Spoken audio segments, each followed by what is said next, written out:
Hello மக்களே, reason box ஒரு நம்ம இன்றைக்கி பார்க்க போகிறது ரொம்ப ஈஸியாக சிம்பிளாக ஒரு தக்காளி ரசம் தான் பார்க்க போகிறோம். வாங்க டிஷ் பண்ண போகலாம்.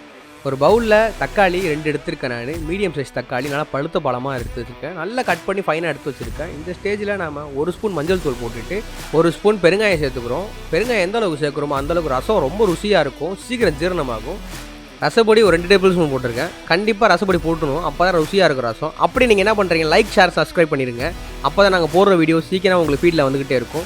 இந்த ஸ்டேஜில் உப்பு 1 ஸ்பூன் சேர்த்துக்கிட்டு உப்பு கரெக்டாக இருக்கான்னு செக் பண்ணிக்கிட்டு இந்த ஸ்டேஜில் நம்ம நல்லா மேஷ் பண்ணி விட்டணும். தக்காளி எந்த அளவுக்கு மேஷ் ஆகுதோ அந்தளவுக்கு ருசியாக இருக்கும். இந்த ஸ்டேஜில் நம்ம கொஞ்சோண்டு கருவேப்பிலை போட்டுட்டு கருவேப்பிலை தக்காளியை போட்டிருக்க மசாலா உப்பு மஞ்சத்தூள் எல்லாமே நல்லா மிக்ஸ் பண்ணி எடுக்கணும். எந்த அளவுக்கு மிக்ஸ் பண்ணி எடுக்கிறோமோ அந்தளவுக்கு ரசம் நமக்கு ரொம்ப ருசியாக இருக்கும்.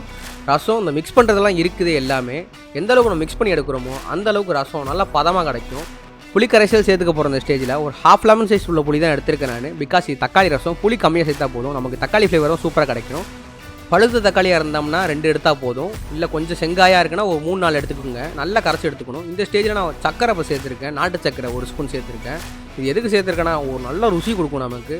புளிப்பு இனிப்பு காரம் எல்லாமே கலந்து இந்த ரசத்தை ரொம்ப சூப்பராக இருக்கும் சாப்பிட்றதுக்கு.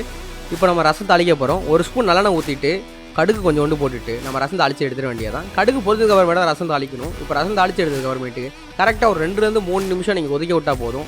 அடுப்பு நான் ஸ்டிம்மில் தான் வச்சுருக்கேன். இப்போ பாருங்கள், சைடில் லைட்டாக தண்ணி நமக்கு விட்டு இருக்க மாதிரி இருக்கும். இதுதான் கரெக்டான பதம். அடுத்து ஒரு 1 நிமிஷத்தில் நமக்கு ரசம் கொதிச்சு வந்துடும். இப்போ ரசம் நமக்கு சூப்பராக ரெடி ஆகிடுச்சு. இது பிகினர்ஸ்லேருந்து யாராலும் செஞ்சு பார்க்கலாம்.